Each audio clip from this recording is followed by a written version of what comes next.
We demonstrate the annualized cost due to pay parity could be as high as $85.1 million beginning in fiscal year 2020. And this $85 million does not include the proposed 7% raise for the Houston Police Department.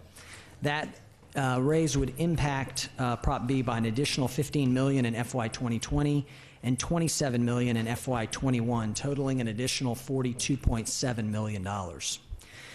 We did use this analysis, and it required many assumptions and considerations, which are footnoted in the parity analysis document, and all of these are subject to change. I think that's an important point as we're still continuing our analysis.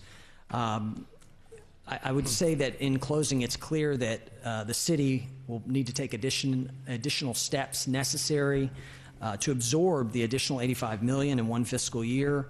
The Comptroller Office believes that a sustainable solution exists, and that we can only do that through negotiating at the collective bargaining process. It's through that process that we believe the men and women of HFD should be able to negotiate a well-deserved raise, but one that the city can actually afford.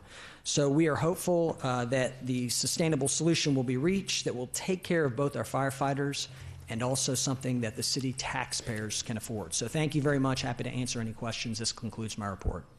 Thank you. And before you proceed, because I do want to follow up on the firefighters' proposal. The reality is, Comptroller, it's on the ballot now. So we have to deal with the ramifications of the ballot. It's always good to negotiate. Let me ask, in your annualized number of $85 million, there is no disagreement between you and the Finance Department on the base raise increase, which I think is about $65 million. Is that correct? Yes, that's correct. Okay.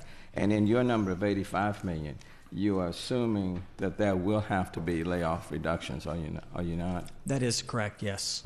And Comptroller Brown, can you give us any idea from your perspective about how many people, how many employees will have to be laid off if this Proposition B goes into effect?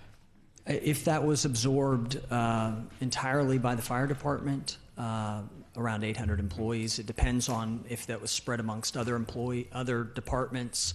But in totality, we would think between 700 and 800 employees potentially could be laid off as